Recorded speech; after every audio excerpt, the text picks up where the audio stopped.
ಸರ್ಕಾರಿ ನೌಕರರಿಗೆ good news ಕೊಟ್ಟ ಕೇಂದ್ರ. ಏಕೀಕೃತ ಪಿಂಚಣಿಗೆ ಮೋದಿ ಸರ್ಕಾರ ಅಸ್ತು. ಎನ್ಪಿಎಸ್ ಬದಲಿಗೆ ಯುಪಿಎಸ್ ಆಯ್ಕೆ ಮಾಡಿಕೊಳ್ಳೋಕೆ ಮುಕ್ತ ಅವಕಾಶ.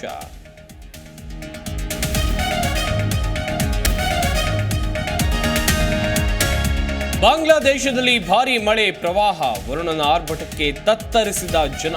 8 ಜಿಲ್ಲೆಗಳು ಜಲಾವೃತ. ಮನೆಗಳಿಗೆ ಹಾನಿ. 70,000ಕ್ಕೂ ಹೆಚ್ಚು ಜನರ ಸ್ಥಳಾಂತರ.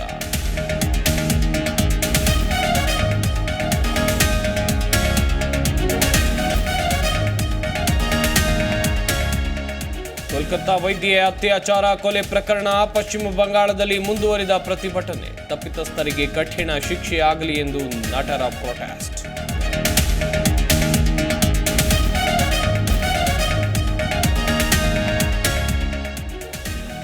ನಾಳೆ ಶ್ರೀಕೃಷ್ಣ ಜನ್ಮಾಷ್ಟಮಿ ಹಿನ್ನೆಲೆ ಉತ್ತರ ಪ್ರದೇಶದ ಮಥುರಾದಲ್ಲಿ ಜನ್ಮಾಷ್ಟಮಿಗೆ ಸಿದ್ಧತೆ ಆರಂಭ.